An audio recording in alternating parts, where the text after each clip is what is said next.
Welcome to yet another House Tools installation video. Today, I am going to be installing Python actually on Windows. So last time I said that we would be hooking Gitkraken to VS Code, but I actually want to rescind that and say we're going to install Python here on Windows first. The instructions will be slightly different for macOS or Linux users or Chrome OS users, and I'll try to create videos for those as I have operating systems available. So as always, we're just going to go on the internet, and there are several different sort of ways that you can get Python to your computer.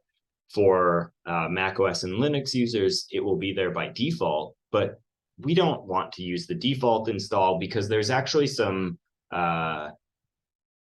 better ways to get scientific software packages. And so for that, we'll be installing Miniconda, which here we go. I just search for that right away and am going to go to their download page. There is an alternative, which is called Anaconda, which actually is a superset. It includes Miniconda and many other things. And so the thing that differentiates Python from these other things is Anaconda provides this thing, which is basically what we really want, which is a program called Conda.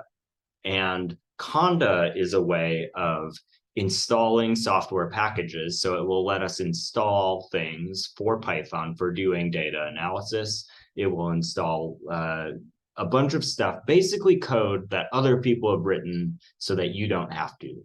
Things like how to make plots, things like how to do modeling, so regressions or classifications, things like being able to read different data formats. These are all things that you can get through Conda. And on top of all of that, it also has the ability to manage different environments. So if you have different projects, they're able to manage their own sort of packages separately, so that you can basically not have to have one giant bundle of code for everything and hope that there's no conflicting versions or something like that. The default Python has gotten closer in recent years to allowing things like this, but for the most part, Conda is generally accepted for scientific work as sort of the easiest onboarding way. So with that, Miniconda is going to be the way that we're going to do this, just to save your laptop some space. I'm going to select the Windows installation. At this point, you will be on a 64-bit machine, I would assume, so you can do that. If you do not think you are, you can choose 32-bit, or if you're on one of these other operating systems, you would choose one of them. So with that downloaded, I'm just going to go ahead and install this here. It's got your standard sort of installer where you click next and you have to agree to the software license. We're going to just do it for your own user account, and we're going to put it in the default location. Finally, we have this set of options, which are somewhat important. Adding Miniconda to your path is not recommended, but this one here is recommended and allows other programs such as tools for Visual Studio and blah, blah, blah to automatically detect Anaconda, in this case, Miniconda. So this is, make sure you have this checked, otherwise it will be really hard for you to get it hooked up to VS Code. So we're just going to install that, and it will do its thing. As always, give you this little progress bar, and if you want, you can look at details, and it's just basically installing all of these things.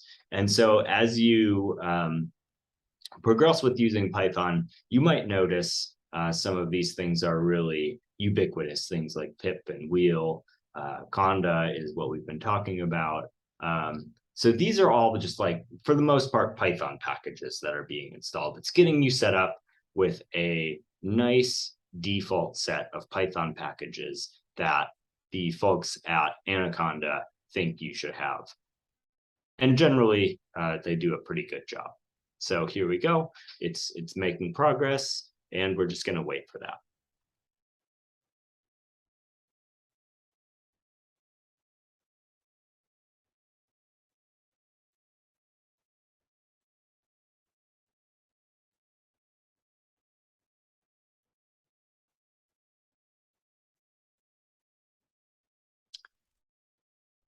Hopefully this doesn't take too much longer.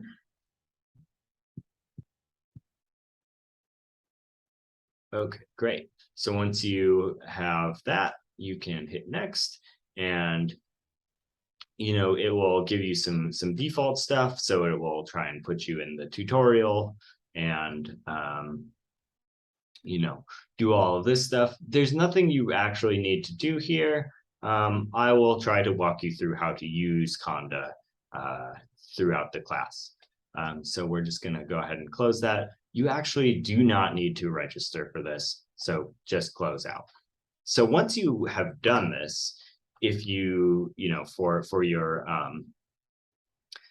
Windows users, you can just open one of these two Anaconda prompts. You'll see that there's an entry here for Anaconda that just contains those two. I'll go with the PowerShell one. It doesn't particularly matter. And what you should see is this whole thing pop up.